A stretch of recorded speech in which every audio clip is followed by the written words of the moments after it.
Hey guys, SoCal Val here. You are listening to the Hitting the Turnbuckle podcast.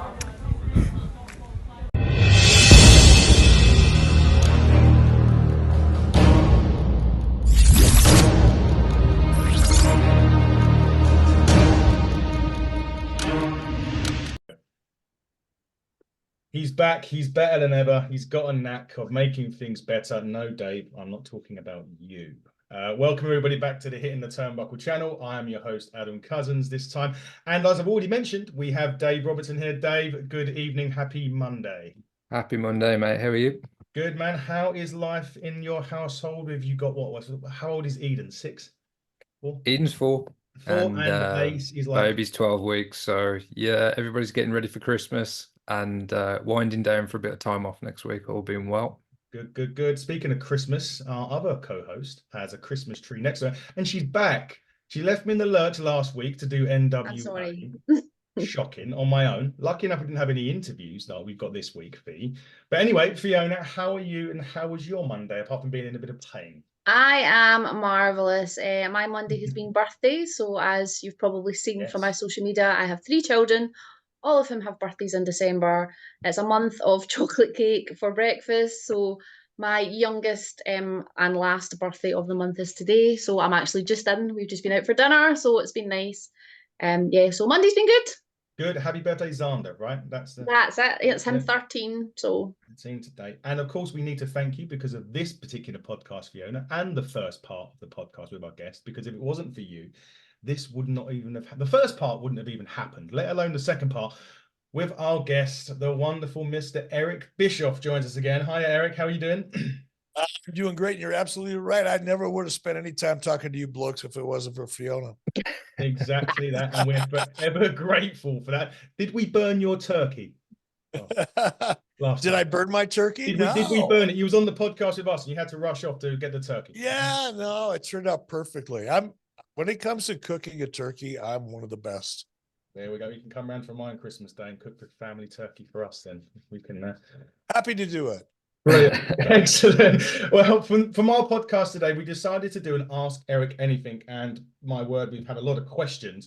But Dave, I think we should start with you. As we said before the show, we talked to Eric before we come on, and we mentioned that Dave is obviously a huge WCW fan, but he's also a massive AEW fan. Dave, you listened to the first podcast that we done, and obviously you're taking Andy's place today. Why don't you start with the first question for Eric? Yeah, maybe my one and only question, depending on how this goes. First of all, Eric, I want to say a huge thank you to yourself. You enhanced my life. You made my life awesome by the NWO, the Monday Night Wars. That's when I got into wrestling. I've got a different kind of introduction to wrestling than a lot of friends and a lot of people that I know. It was WCW, it was NWO. It always was for me. I get a similar feeling now, all these years later, when I watch AEW. No, please don't take that as an insult. Podcast over with. Thank you for watching, everyone. Yeah. No, I just prefer. I like WWE. I'm a huge wrestling fan, but it was always WCW for me. That even towards the end, you know, it was always what I watched first. I watched Nitro before I watched Raw, week in, week out. When Tony Khan launched AEW, I really got back into wrestling. I'd always watched it from afar, and a lot of people that I know that were WCW fans returned to watching wrestling when AEW came about. I listened to your podcasts, and I totally understand where you're coming from in terms of the business side of things and kind of some of the suggestions and the criticisms you may have had of the company. But I just really wanted your take on the on-screen product, because I absolutely love it. And a lot of people do, but obviously you have your issues with it. And I just wanted to ask you really what you would do with the actual on-screen product and where you think it could improve. So great question. Thought you'd never get there. My God. But, no, seriously, good question. And to answer that as succinctly and clearly as possible, When I talk about the television product, what we see on television, I'm actually referring to two different things. One is the action that we see in the ring and the stories and the characters. We'll call that the software. Okay. Okay. The hardware being the lighting, the audio, the ring, the setup, staging, all of the physical things that go into what we see on television. I think the hardware and the production of the show, I've said this from day one, I prefer AEW to WWE in terms of the physical production of the show. And my preference, and the reason I've always said this from day one, and I maintain it to this day, is because I like my on-screen presentation to make me feel like I'm actually in the venue. I want to feel like I'm in the seats. And sometimes, most times, in fact, almost always, WWE makes me feel like I'm in the movie theater watching a Disney movie. It's so big and it's so perfect. And it's so colorful.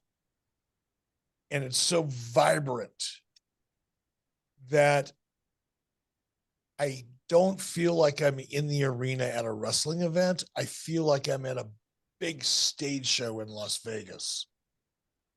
And I like to feel like I'm in an arena. I want to be able to, I want to feel when I watch the show, I want my eyes to convince my mind that I can smell the popcorn.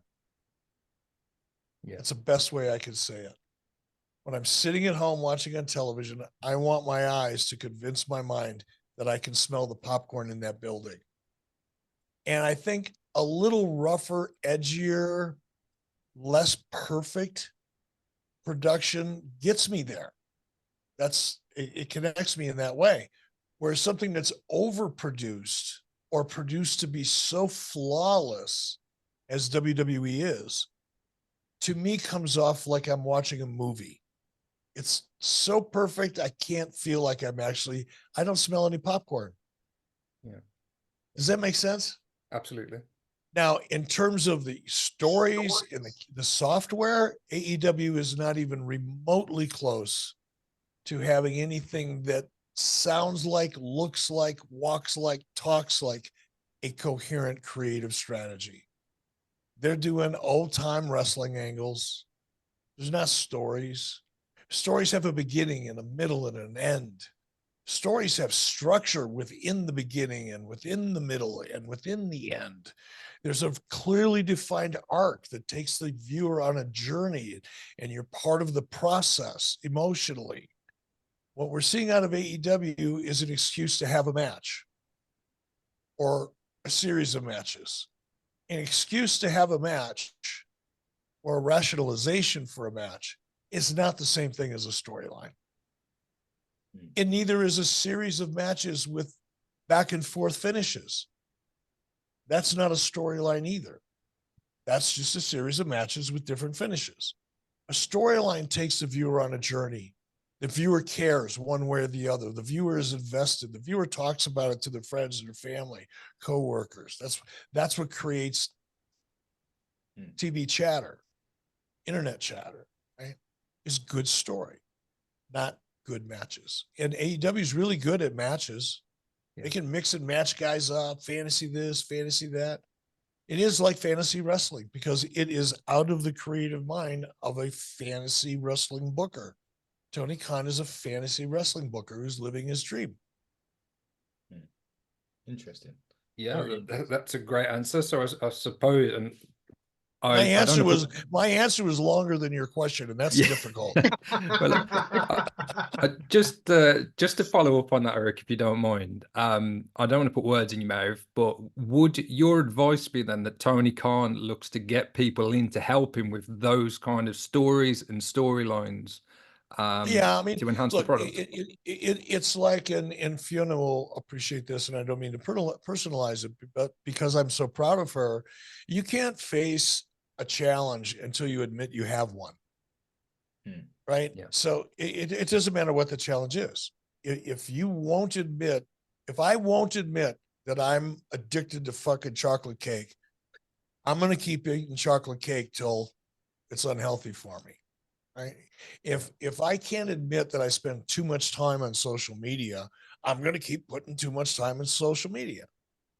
And likewise for Tony Khan, until he admits he's got a challenge and he doesn't really understand storytelling, even though he's convinced himself, and all the little AEW fans, you know, that follow him on Twitter have helped him convince himself that he's the booker of the year.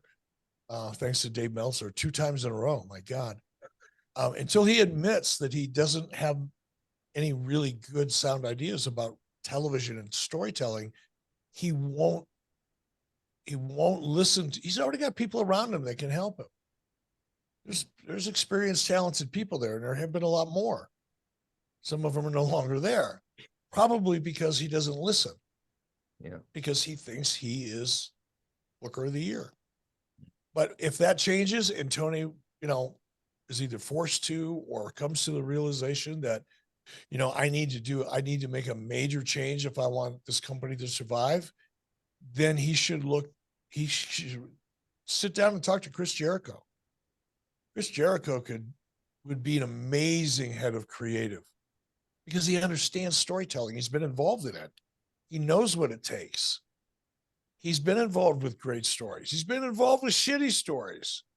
So he knows what pile of what he's stepping into. It's either a good pile because it's a great wrestling story. It's a bad pile because it's a bad wrestling story.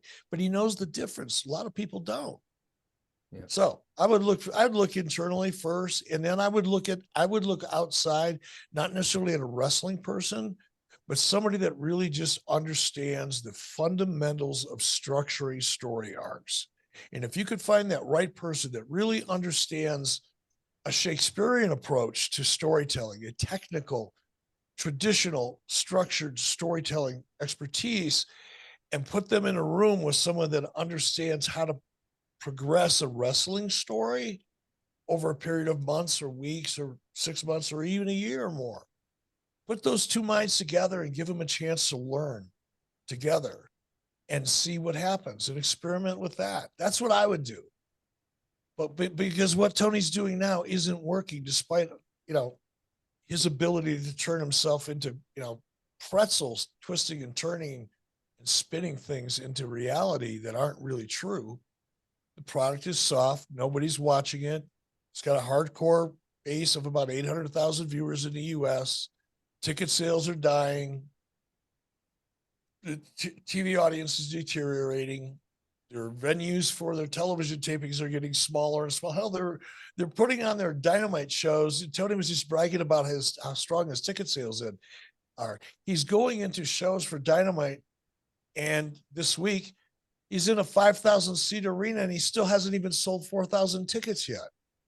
Yeah, that's the part where you got to wake up, you know, and you got to look in the mirror and go, "Wow, this is not the situation I want it to be." And address it, fix it. But he's not there yet. Not there yet. I'm part of that hardcore, I suppose. And then when I look at those metrics and those sales and, as you say, the decline in the viewership, it's obviously concerning for me as a big fan. As much as I enjoy the product, there's clearly an issue, and that's why I wanted to ask you, and that makes a lot of sense. So thank you, Eric, for kind of explaining that a bit more. Yeah, and you know, when you're analyzing stuff, you can't just analyze TV ratings, right? I mean, they are what they are. I'm absolutely convinced. I said this a year and a half ago. AEW peaked about a year and a half or 2 years ago, and they've been going downhill ever since, slowly but downhill. But you know, when you look at that indicator, that tells you that the television product is just not that interesting beyond that core audience. So they have 100% of that 5% of the total wrestling audience, if that makes sense. Yeah. Now you have to figure out how to grow that. How do I go from 5% to 7%? From 7 to 10, just like any other business. eat away at market share and you grow your audience. That's not happening on TV. What's more worrisome to me, if I was running that company, is watching the relatively steep decline in their ticket sales. Antonio, because he spins his ass off. He's like Dixie Carter. He'll talk about Wembley until, you know, the next Wembley after the next Wembley, right? Because that's, and I don't blame him. I understand. He should be proud of that. There's a lot to be proud of. Says a lot, says a great deal. However, that's one venue in one part of the world. Anywhere else Tony is going, if he drew 20,000 people there 2 years ago, he'll draw 8 or 10 this year. If he drew 5,000, he'll draw 3,000. If he draw 2,000, he probably won't go back. The number of people that are excited enough about the product to go to not one show to check it out, but to go to multiple shows whenever AEW is in town, that trend, and I haven't looked at it specifically, but just based on anecdotal information, I'm following it loosely. That trend is pretty precipitous. Interesting. We'll see how that pans out. My first question, Thanks, before I get into some of the fan questions, and I saw this on Saturday. I was watching an independent show that I really like on Saturday, and I started seeing things that I've seen a couple of times in AEW, and I'm sure I've seen it at WrestleMania once, and I wanted to get your feelings on it. I'm an old school fan. So wrestlers kicking out of other wrestlers' finishes at the 1 count to gain a pop from the audience. I hate that, and I just wanted to get your views on that. I concur 100%. It is but one example of so many things now that we see for pops that do take away, I think, from the drama. Yeah. Because if you're just working for the pop, let's say a pop on a decibel scale, right? Let's say a pop is 5 decibels. But an emotional reaction to something that the audience is truly invested in is an 8. And then something like, you know, a heel turn or a gigantic babyface save at the end of a very important match. That's when the roof blows off. We'll call that a 10. Well, if all you're working for is 5s, you're never going to get an 8 or a 10. You'll just keep doing 5 over and over and over again until 5 isn't really a 5 anymore. It's a 3. And we get so used to seeing it because it happens so often because everybody wants a 3 now that the 3 is, maybe a 1. And it just slowly, it's like death by 1,000 cuts, right? When wrestlers do these things that, yes, they get a immediate reaction, but it desensitizes the viewer or the fan in the audience to what's really happening. And after a while, you become so desensitized to things that used to sensitize you that it no longer matters.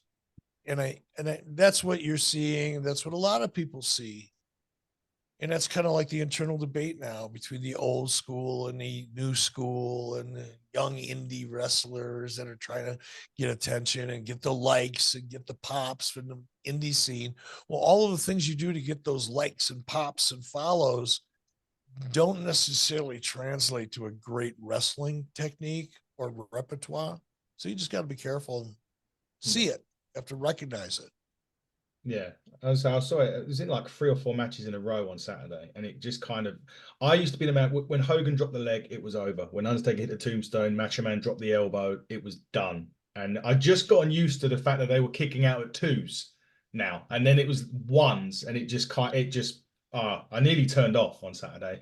The fact that and the other one that does it for me, and this one's tricky because a series of false finishes done really, really well. Like if there's great story and build up and you've got the drama in the match to kind of a fever pitch, you're maybe coming out of the second act of the match and into the third act, maybe kind of on your way home and you think what's going to happen. You think you know what's going to happen. And then all of a sudden there's a pinfall and a quick, and we got to kick out at the count of 2.5. That can be very dramatic.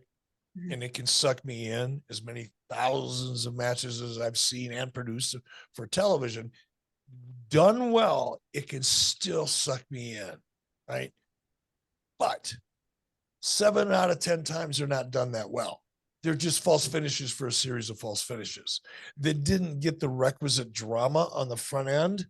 You know, they didn't set it up in act 1 or act 2. So by the time they get into the false finish sequence in act 3, I really don't care, or I certainly don't care as much, is a better way to say it.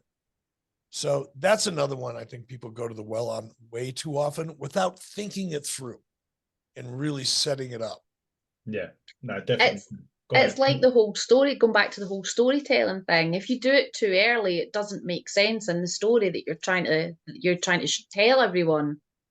I'm very much the same as like what you were saying, Adam. If folk are dropping a finishing move 5 minutes into a 10-minute match, you're kind of like, well, at that point it should be over. If that's your finisher, technically it should pretty much be over. Yeah.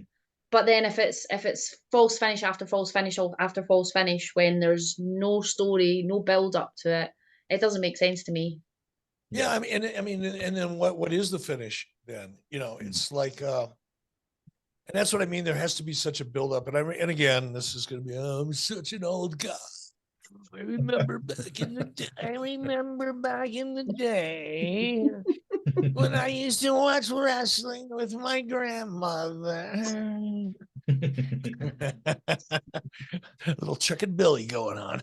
It was very much reminiscent to when you was the Billy and Chuck. Was it Billy and Chuck's? Yeah, that's what I just said. A little Chuck and Billy going on there. I just remembered that from the story from Inside the Ropes, which we won't tell on this show because you told it Inside the Ropes. But I mean, a really good story and a buildup would be if I have a finish, if I'm a wrestler and I'm at the top of the card, towards the top. Everybody knows my finisher.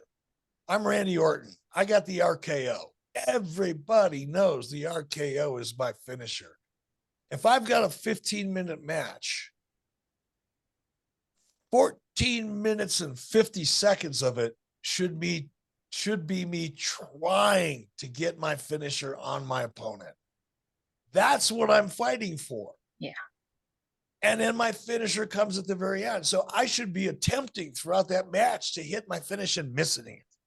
Damn it, I'm going to get it next time, and work and change my strategy. And I'm going to try to get it again. Oh, shit, I couldn't get it again. In the meantime, my opponent's doing the same thing to me.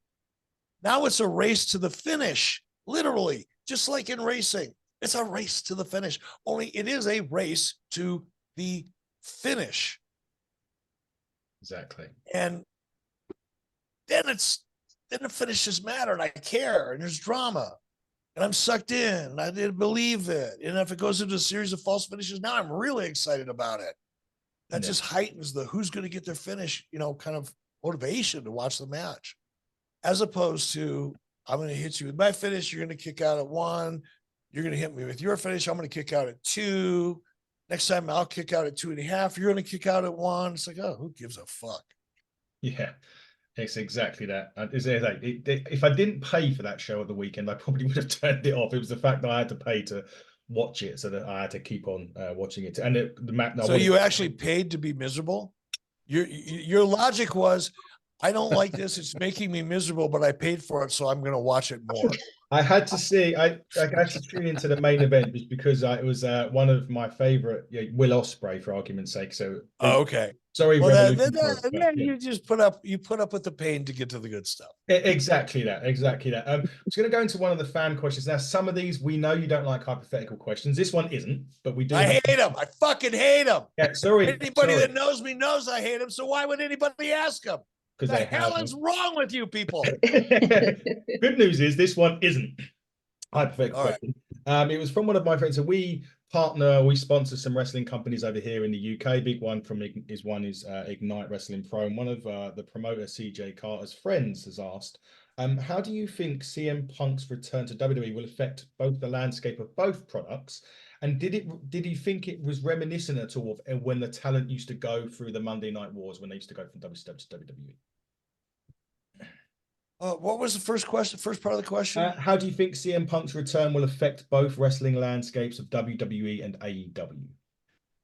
Well, it's too early to tell. I mean, look, for WWE, it's pretty simple.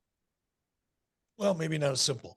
For WWE, there's two things that are just immediate. One is the crowd reaction. in the fan interest, which is off the charts. His return was set up perfectly. It was an absolute surprise at the end of a pay-per-view, which made it even more impactful, as opposed to what Dave's buddy, Tony Khan, would have done, which was leaked it out on Twitter and got all the Twitter fans excited about it. And by the time CM Punk would have actually come out, everybody would have already known about it. It wasn't a surprise. This was a surprise, really done well. And there's backstory there. You know, there's history that's real that you can build story off of, which is what they're doing with Seth Rollins right now. So they're taking history, they're taking fact, much like Stone Cold Steve Austin and I did when I worked with Steve at No Way Out in Montreal, right? Everybody knew I fired Steve Austin. He put heat on me for years after that, right? Everybody knew the story. We didn't have to make one up. It was already there. Same with Seth and Punk. So that part is pretty easy. Now, the part that we don't know yet for WWE is did CM Punk coming to WWE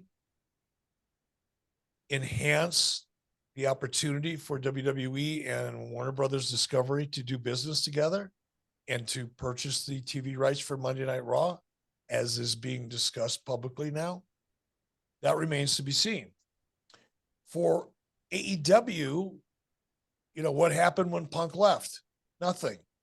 Their ratings were about 850,000 viewers a week while Punk was there. After 2 weeks after he showed up, the ratings were exactly the same after Punk got there as they were before he got there.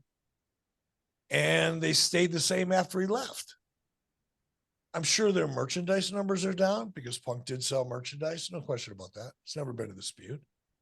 But that's one small piece of the revenue puzzle. It's certainly not a majority piece. The majority of the piece of the puzzle is television rights. The majority of AEW's income is, I'm guessing, from television broadcast rights. And if Punk enhances your broadcast rights, that's a good move. If him leaving doesn't affect your broadcast rights, didn't matter. So far, the only thing that we've seen that's any different out of AEW is, well, not that we've seen it, we suspected that merchandise numbers have probably come down. Other than that, it's flat. Now, if Punk going to WWE has enhanced the opportunity for WBD and WWE to work together. God, there's a lot of WWWs in there. you know what I'm talking about. Yeah. If that enhances that and AEW loses their TV to WWE and Punk was part of the reason why, that's a disaster. And that horse shit is all over Tony Khan. Yeah. Looks that way, but from what you saying, they looks like discussing it publicly now when they wasn't. But whether that to do with Punk or not is another thing. And the second part of that was, did his return sort of put you any reminiscent to the old Monday Night War days when all of a sudden, like Luger joined, when, say for example, Lex Luger on your first night of Nitro joined? Oh yeah, I mean, how do you not draw that analogy? I mean, it's Punk's a big name, and to his credit, although I was really disappointed in him and I lost a lot of respect for him because of some of the things I saw him do on camera in AEW, and just to me was totally unprofessional. Put a really bad taste in my mouth about him. But to his credit, he's kept the mystique, right? Before he even got to AEW, he still had this mystique, right? And that's not hard to do. I mean, that's not easy to do. That's hard to accomplish. So he did that. And then, of course, the timing of his move from AEW over to WWE, I mean, could not have been timed any better. I'll go so far as to say this. Dave, you maybe will disagree with me, but had Tony Khan not brought CM Punk in so that we would have had all of that CM Punk behind the scenes drama for 6 months or 9 months, I'm not sure WWE would have brought Punk back. And if they did, I'm not sure it would have mattered nearly as much. And that's why I say if this CM Punk thing backfires on Tony, Tony's got no one to blame for himself. First, for bringing Punk in the first place. And then secondly, for just absolutely putting on a carnival clown show of business management when it comes to handling someone like CM Punk. Yeah, I'm sure there's got to be a huge part of Tony Khan that regrets ever making the decision to bring him back. You know, there was an upside there, but as you say, during that period, AEW were really going great guns. So it kind of sabotaged a lot of that good work, in my opinion. Yeah, I mean, just again, and some of this is, you know, I mean, there's a few people that I'm in touch. I don't talk to on a regular basis, but I'm in touch with at AEW, and I don't ask them, and they don't tell me necessarily, but you can tell how people feel about the environment they're in. Tell without even asking. I don't have to ask. It's freaking miserable there. And it all started with Punk. I'm not saying it's because of Punk at all. Not so sure if the opposite is true. Not so sure if things weren't so messed up internally there and childish and high school like in terms of the politics behind the scenes. Punk could have been just absolutely frustrated to the point of losing his shit. I understand that. Been there, done that. We'll see. Did you get that impression, Eric, when I know it was a few years ago now, I think it was back in 2020, you were invited into AEW and appeared on Dynamite. Did you get that impression at the time that there were things bubbling under the surface that could No, it perhaps was the cause opposite. issues? Yeah. No, the morale was really good when I was there. And I was only there twice and it was for a short period of time.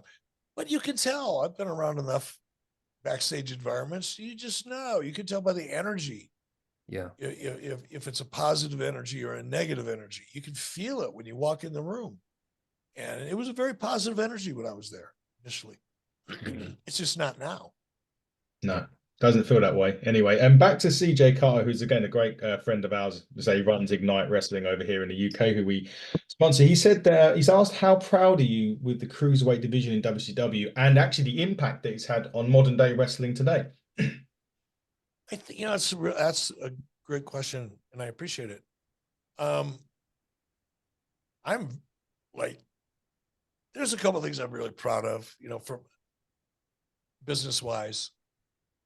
Obviously, I don't need to talk about the obvious ones, but the one thing that I think deserves a lot more credit, not just for me, but for everybody involved, is the cruiserweight division. The cruiserweight division is one of the reasons why Nitro was as successful as Nitro was, and one of the reasons why we beat WWE for as long as we did was because of the cruiserweight division. It was different. Nobody had seen anything like that, not consistently, at least in American television. All the emphasis in American television was on a big 300-pound, larger than life big men, right? Yeah. Nobody paid attention to the smaller guys, but I like the speed and the agility and the crispness of, and I got that from boxing. And I've always loved heavyweight boxing. I've always been a boxing fan as a kid growing up. And of course, you always like the heavyweights, the Muhammad Ali's, the Joe Frazier's, Mike Tyson's, George Foreman's. Of course, you like those guys. But I enjoyed watching middleweights and lightweights and sometimes flyweights even more because of the hand speed and the combinations, the just the intensity and the sheer volume of combinations. I find that fascinating, right? As a boxing fan. Well, the same thing is true in wrestling. It was true. All we saw were the George Foremans and Mike Tyson's and the Muhammad Ali's, and in the form of Hulk Hogan and Ric Flair and Steve Austin and bigger guys, Undertakers, Kanes, Vader. Well, I wanted to see some guys that weighed about $180 that could really go hard and go fast and go strong and still be believable. High flying, yes. I want to see a lot more athleticism. I don't want to see 147 false finishes. I don't want to see you taking people's finishes for 4.5 minutes in your 5-minute match. I don't want to see that. But I want to see really fast-paced, hard-hitting, crisp wrestling action. And that's what the cruiserweights delivered. And it really did change, I think. Of course, I have an ego. I've broken this arm 3 times over the past 7 years, patting myself on the back. My doctor told me if I do it one more time, I'm going to have shoulder surgery. But I really do think that the cruiserweight division guys like Rey Mysterio, Chris Jericho, Eddie Guerrero, Dean Malenko, Chris Benoit, controversial. Yes, I get it. We all know. But in that moment in time, not the evil person, but the performer and the athlete in the ring. Yeah. Amongst any number of other ones. Ultimo Dragon, Jushin Thunder Liger, Brian Pillman, another one early on. Those guys created a demand for a style and a presentation of wrestling, and we delivered it with the cruiserweight division, and it exists today because the fans want to see it. They want to see that style of wrestling. Yeah. So I'm proud of that. And I think the cruiserweight should get a lot more credit for being one of the reasons NWO was so successful, because it was a very important part of it. Yeah. It was. I loved the cruiserweight division. I thought it was great when it was. Could I piggyback on that off that question, Ed? Right. Just I had a question. I've got a couple of questions, Eric, that have been a mystery to me for 25 years. So I'm hoping that you can kind of shed a little bit of light on them. Eddie Guerrero, obviously, you brought him into WCW, and we all know the career he went on to have. Incredible performer, wrestler. I remember when he started the LWO, and he was calling you out in his promos. And obviously at the time you were with the NWO, you were a big heel. And it seemed to me, I was 12 years old at the time, but LWO were a heel faction. Was there a long-term plan with Eddie? Was he meant to go another way? Was Eddie going to become like a much bigger star within WCW and head towards a kind of main event scene? It was just the fact that he was cutting those promos on yourself. But I don't recall what actually kind of happened, if that kind of went off in a different direction. I mean, the long-term plan. I mean, there was never a long-term plan for anybody to, over the course of 2 years, become the world heavyweight champion when you start out in the middle of the card.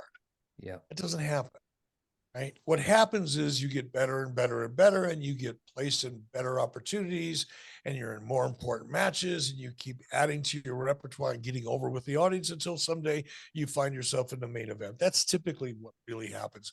Nobody sits down and maps out a 2-year plan for that, right? Not that I'm aware of. With Eddie, the honest answer, there's 2 answers, I think. There are 2 responses. One is the LWO was it was an idea.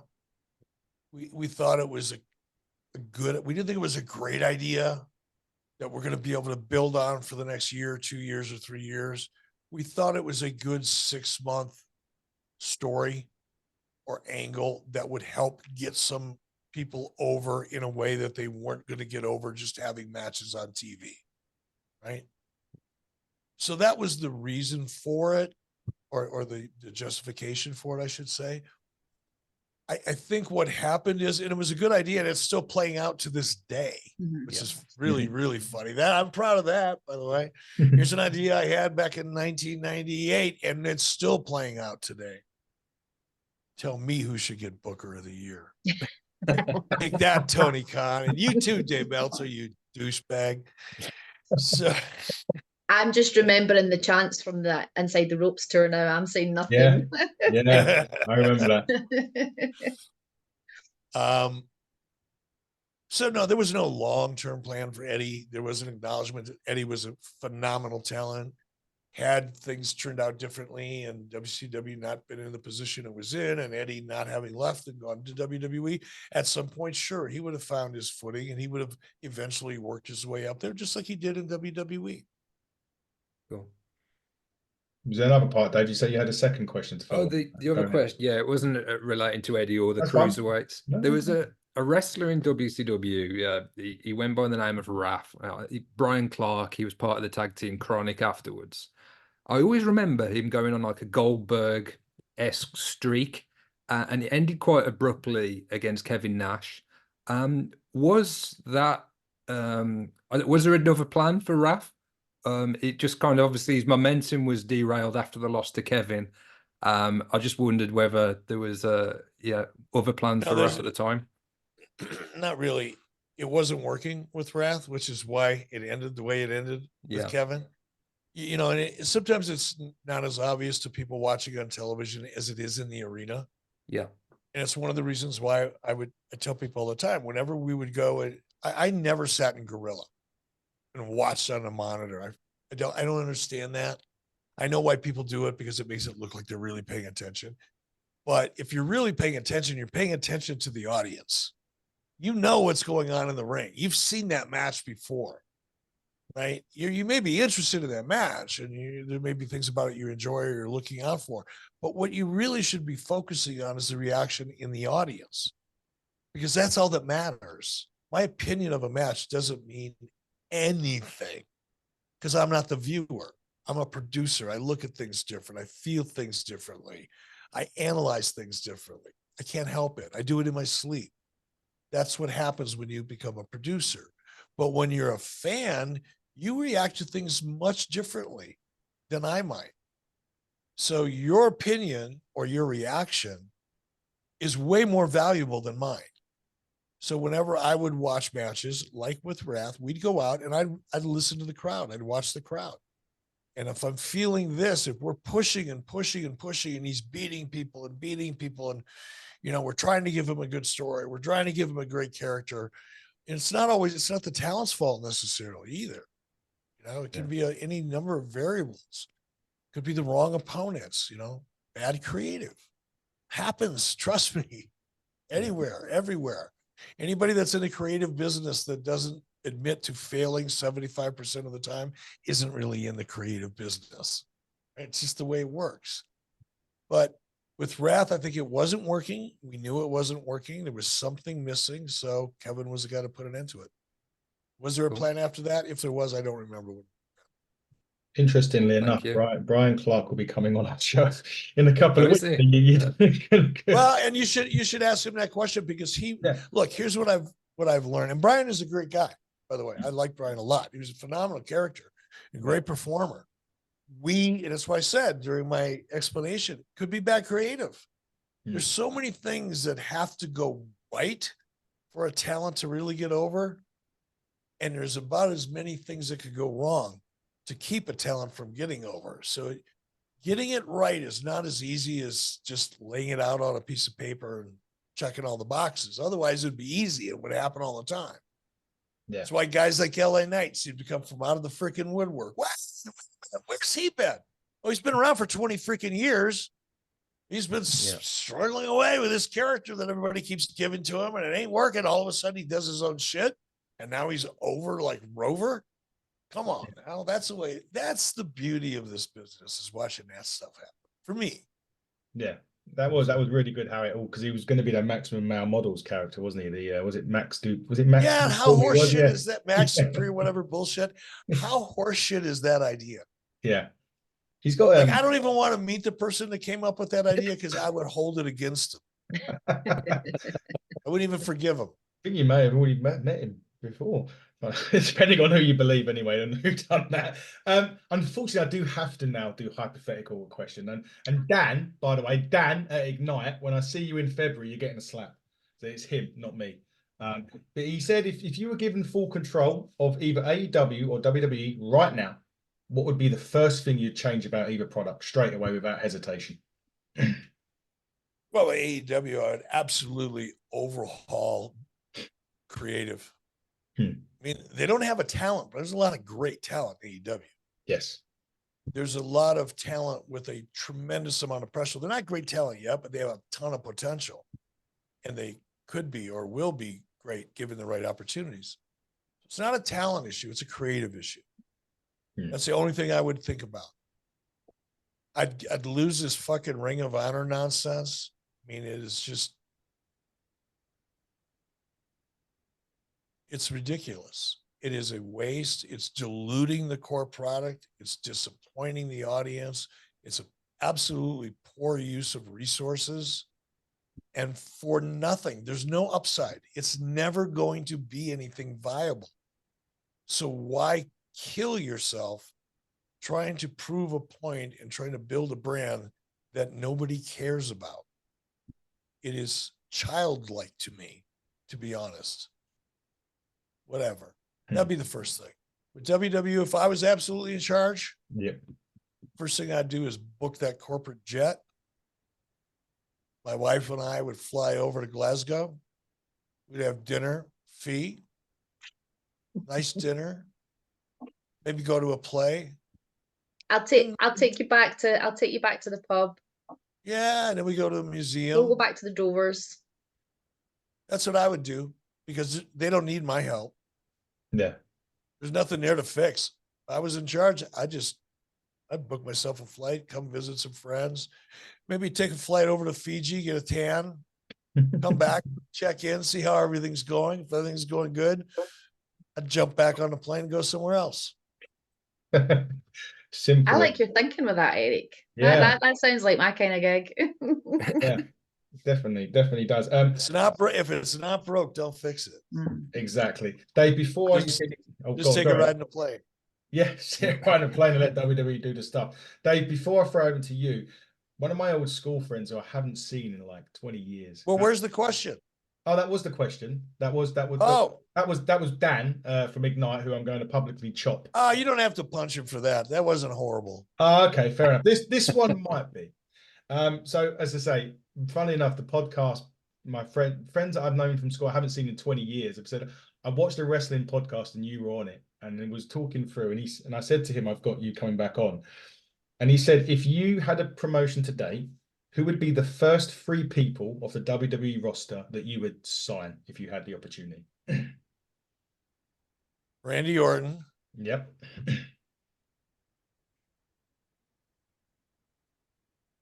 I don't know, man. I know he's not on the roster any longer, but he's freshly off. So I'm going to count him anyway. Dolph Ziggler. Nice. Yes. I really, really like Dolph, and I just dig Becky Lynch. Mm-hmm. She's one of those people I like. I just see so much in her. There's layers to her. Mm-hmm. I'm not a big fan of her more recent character, the Lady Gaga gimmick.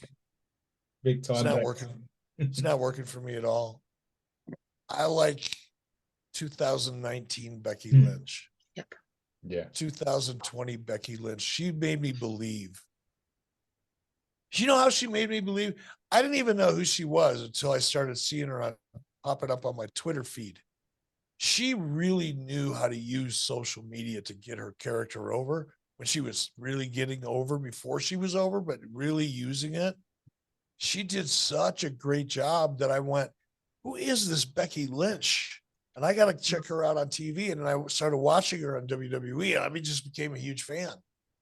And then when I worked in WWE in 2019 for a little while, just being around her, sometimes you can just tell when people have that little extra something.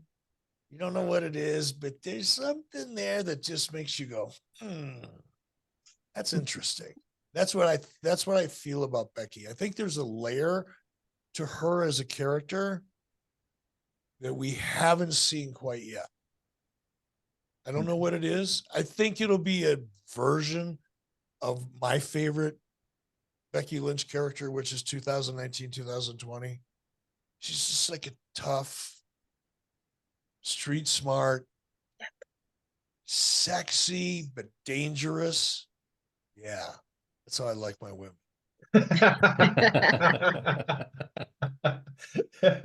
Sorry, Becky. Hope you don't hear that. Sorry, Seth. Seth, as well. yeah. Go on, Dave. Over to you, mate. Eric, I'd really like to ask you about Diamond Dallas Page. I think probably close personal friend of yours. You inducted him into the Hall of Fame. One of the disappointments for me when the all invasion angle was how Diamond Dallas Page was utilized in WWE. He was obviously world champion in WCW and a huge star, incredibly popular. From your point of view, watching on and seeing how they were using Diamond Dallas Page, was that a disappointment for you? And did you think they kind of dropped the ball with him? Could he have been a WWF or WWE world champion in your view? No. I mean, technically, theoretically, sure. Realistically, no. And for the same reason, being Hulk Hogan, or excuse me, Vince McMahon sees, much like I did and other people do, I'm sure. Vince McMahon sees a character, sees a person, and interprets that character one way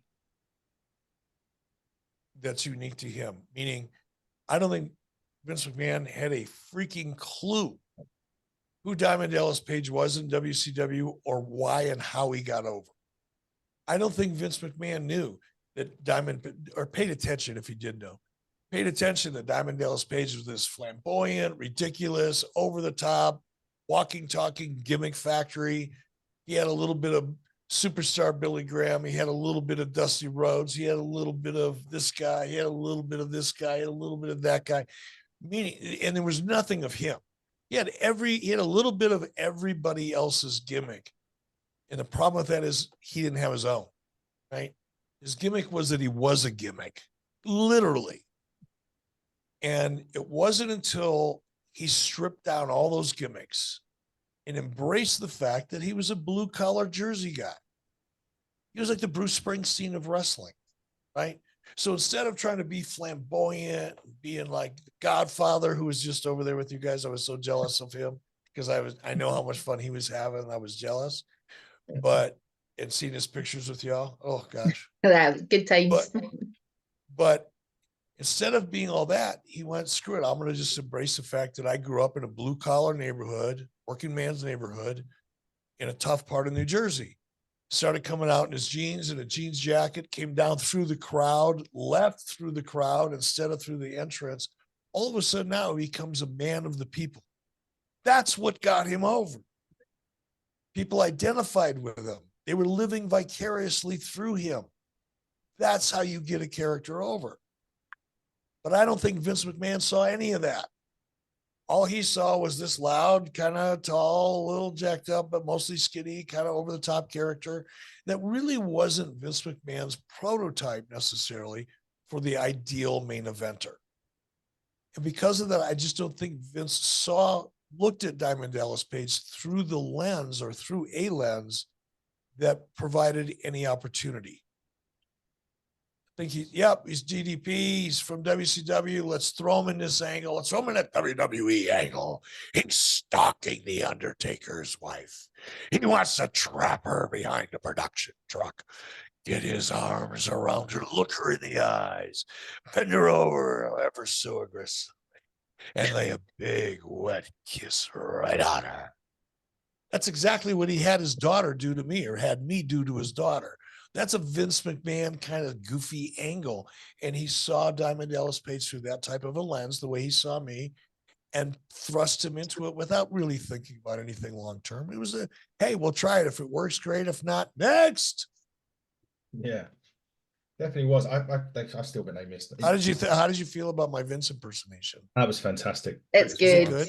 Yeah, it's pretty decent. I worked in some physical kind of comedy as well. I don't know if you noticed that. And he bent her over and he laid a big wet kiss. I'm almost tempted to ask you to see the walk as well, since you're doing all the other stuff.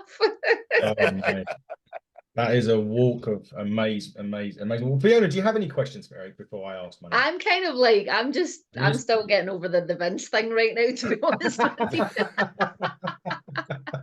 I wanted to actually get your opinion, Eric, on another, a son of a wrestler that's doing big things in WWE at the moment, Dominic Mysterio, and how he's improved since. Sort of, he's not saying he's come out of Ray Shadow, but he's found his own way in the Judgment Day. But he's found himself since being away from Ray in terms of they're not together in the storyline. But how do you think Dominic's done in these last couple of years in the WWE?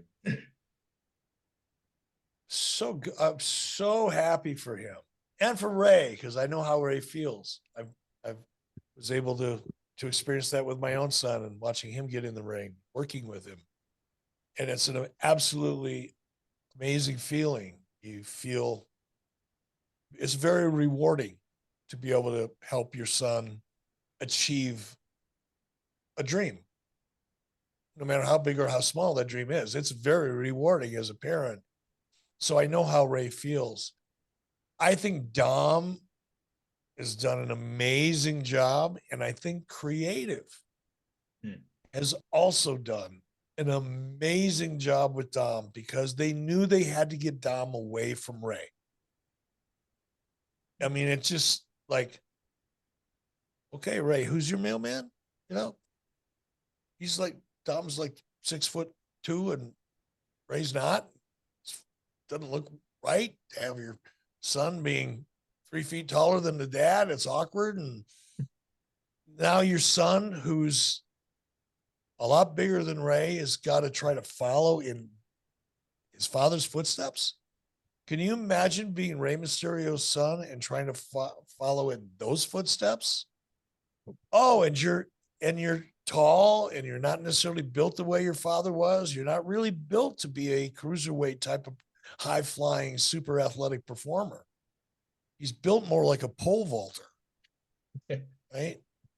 So getting them apart and away from each other was such a favor to Dominic because now people are comparing him to Ray. They're comparing him to Dominic. Yeah. And Dominic is funny. The character is great. The character has a great sense of timing. The character can work in the ring. And the character stands on his own. He's Ray's son. Yes, we know, but he's his own character. And Rhea Ripley, come on. What is there enough good things to say about how well she's done and how much she's helped Dom, and how much Dom has helped her? It's awesome. Awesome. Couldn't be more proud. Yeah, he's brilliant. I love that character, especially when I remember I was there at Clash of the Castle when he kicked Edge in the ball. Edge is one of my all-time favorites. But when he kicked Edge in the balls and then clothesline Ray, I was just like, here we go. And I was hoping it would that trajectory, but as you say, creatively it's worked very well as well, Eric. Another quick one from a fan, just because it's coming around to Sting's last match in AEW, as you know, Dave, and Sting's last match before he retire. How would you book Sting's last match, and who would it be against? I can't. I mean, I'll tell you who my fantasy would be. Either Ricky Steamboat or Ric Flair. Mm-hmm. That would be my fantasy. Fantasy is not a reality, unfortunately.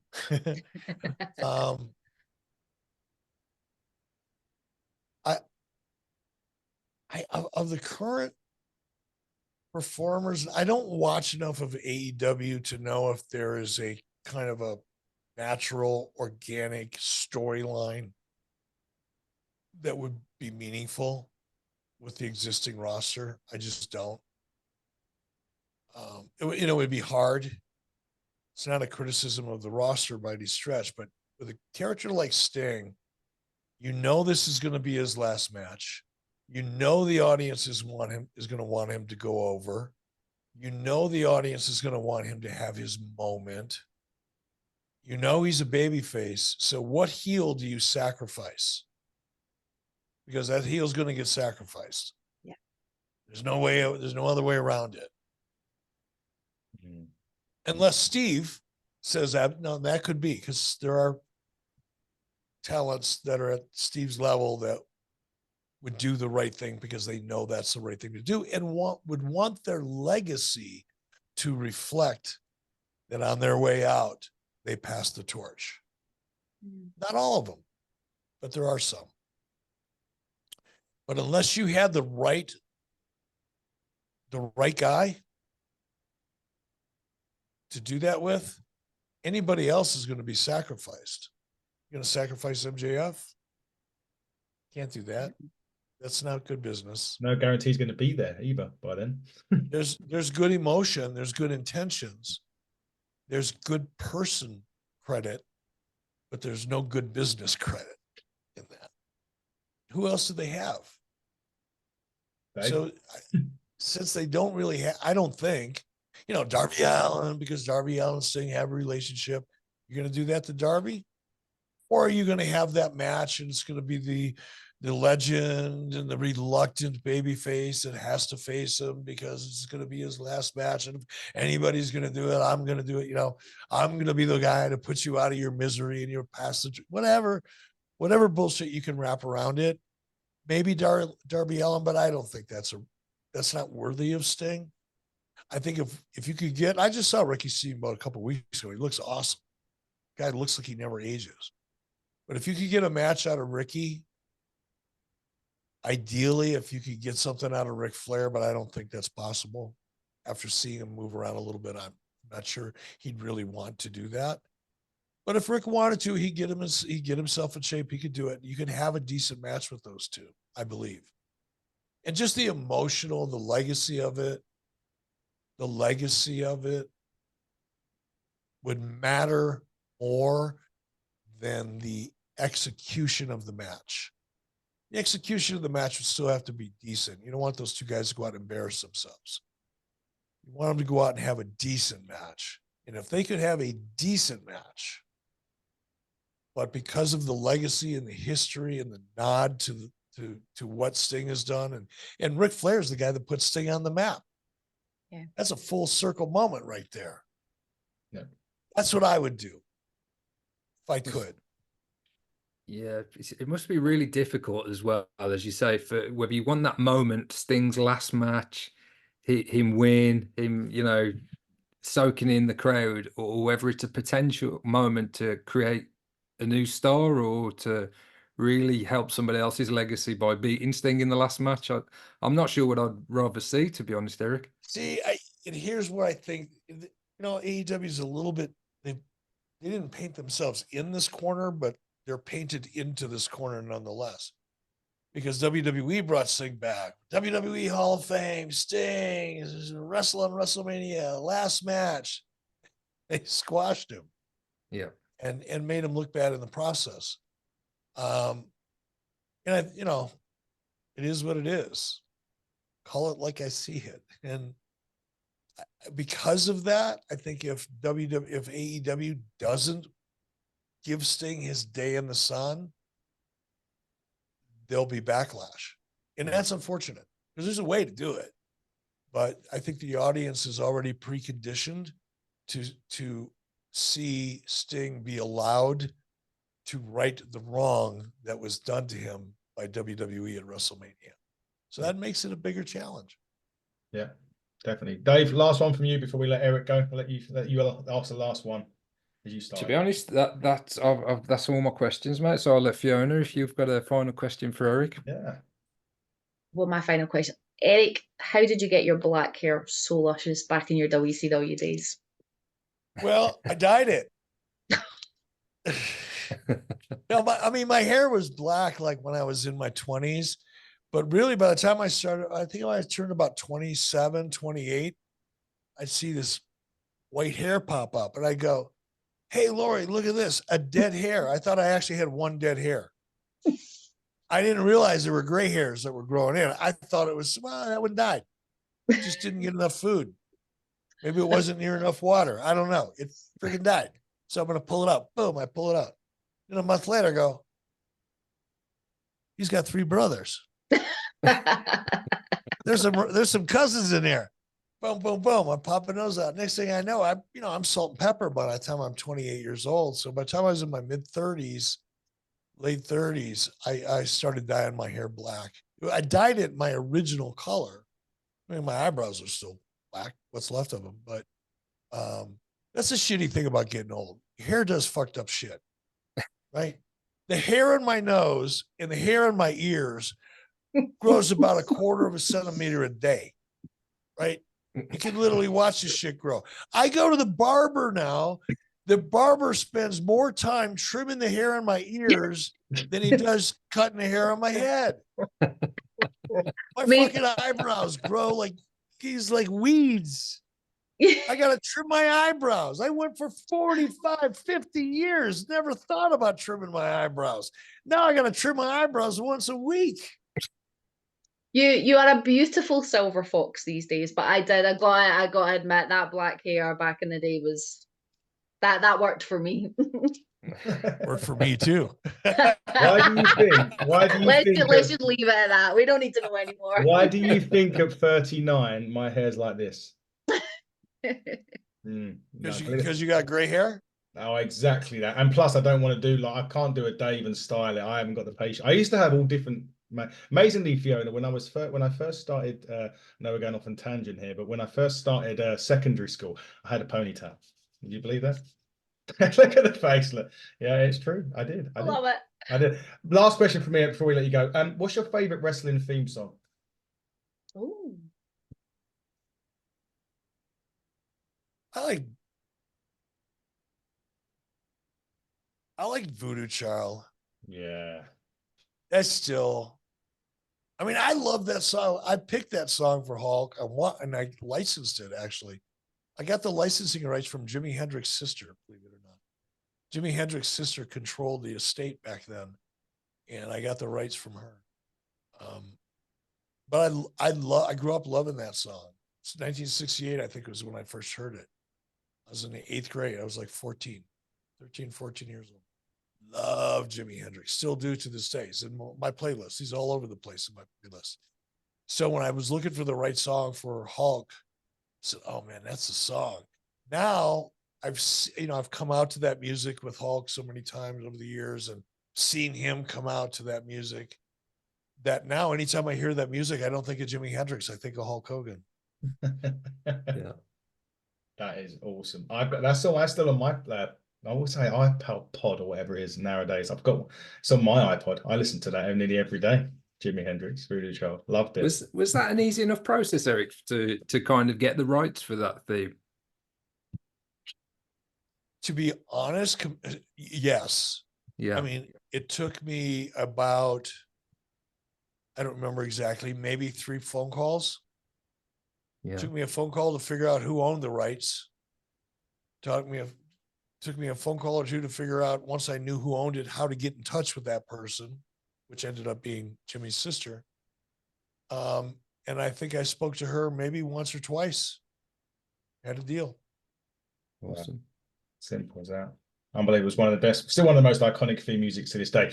We're going to let Eric go because I'm sure he's got much better things to do. Yeah, I got to go trim the hair in my ears. Eric, been growing ever since I got on here.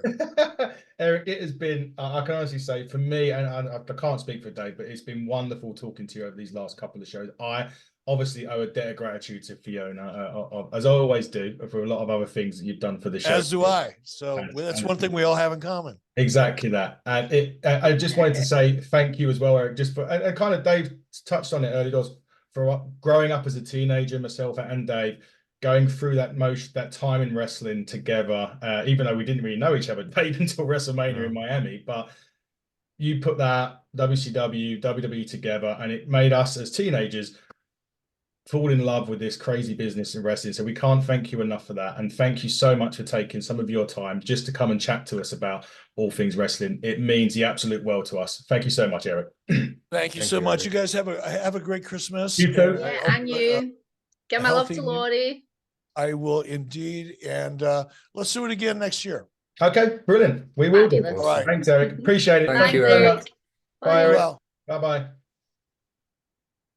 Guys, what a wonderful podcast. What a wonderful interview. He is a cracking guy, is Eric. But I thought it'd be better for us to reel off what we're doing when he's not here, just because I don't want to keep him too long for us to go through. Especially your busy schedule, Fiona. Miss Poster Girl and my busy schedule. I've just had a weekend off. I didn't know what to do with myself. You fell over. I had 2 whole days off. You fell over on the weekend. Please heal up and be better. I'll be fine as long as I don't fall again. Yes, but what have you got lined up? Because I know, obviously, before that, we've got Big Strong Mims on Thursday. I know, that's exciting. I like Mims. So we've got Mims on Thursday. What have we got? Friday, I have Premier British Wrestling Academy Attacks, which is a really special show. Basically for the students from the training academy. So Brilliant. For some of them, it's their first ever outing in a ring in front of a crowd. Wow. So it's a family and friends show in Maryhill on Friday night. So it'll be a lot of fun. For me, I got really excited. I saw the card for it today, and I'm like, "Oh, new people to announce! I've not announced them before, so new names for me to get to grips with and probably screw up. No, I won't. I'm kidding." So that's Friday. Then we're having our PBW night out on Saturday, so that could be interesting. Might be slightly messy, not for me, obviously, but for the others. Miss 102 weeks sober now. Whoop, whoop. Congratulations. And then thank you very much. And then obviously Christmas next week. Yep. Even though it's Christmas week, it is not a week off. Nope. I have the day job the 27th, 28th, 29th, but also the 27th, the 28th, the 29th. Worldwide Wrestling League, aka W3L, are running shows on the Wednesday, Thursday, Friday. Now, don't quote me on this because I've probably got them in the wrong order, but we have a show in Bathgate, we have a show in Galashiels, and we have a show at Petticoat Bay in Fife.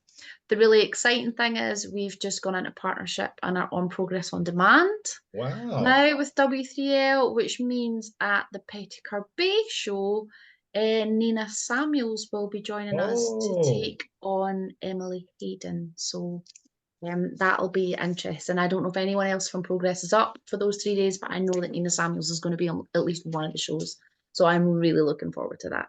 Amazing. Nina Samuels is a great talent. She took on a Yeah. Luna at the last Ignite. Yes, it was the last Ignite show, like he says. But obviously, good luck to all the trainees on Friday. Yeah, I'm excited for them. It should be a fun night. That'll be really, really good. You're obviously leaving me in the lurch on the 28th, and I've got Brady Pierce. I know, I'm sorry. I'm sad about that because I want to talk Iron Claw, but yeah, I miss it. I'm sorry. W3L on Progress, people. Anyway, so yeah, we've got said Big Strong Mims on Thursday. The following Thursday, we have Brady Pierce, or I have Brady Pierce, I should say. Not only that, we're also dropping all of our review shows as normal. Me and you, Dave, will be doing Dynamite this week. We'll have to fit Collision in after Christmas because it's the final week of the Continental Classic, the C2. And now Eric's gone. I can say that's been a great tournament. You coward. Coward. Yeah, I've loved that tournament personally. So it's the finals of that. It's the week. I'm going to tell him. I want to come back on next year. He's coming back. I want to do it again. No, so don't tell him. No, so obviously we've got all that to do. Obviously Brian Clark will be coming on. I'm finalising dates with Harry Smith, the British Bulldog's son, as well. He'll be coming on the show late January, perhaps. And then, Dave, we're coming back home. We are coming back home to Ignite on the 4th of February. Oh, I can't break any news on that. Damn. I'll have to tell you guys off air.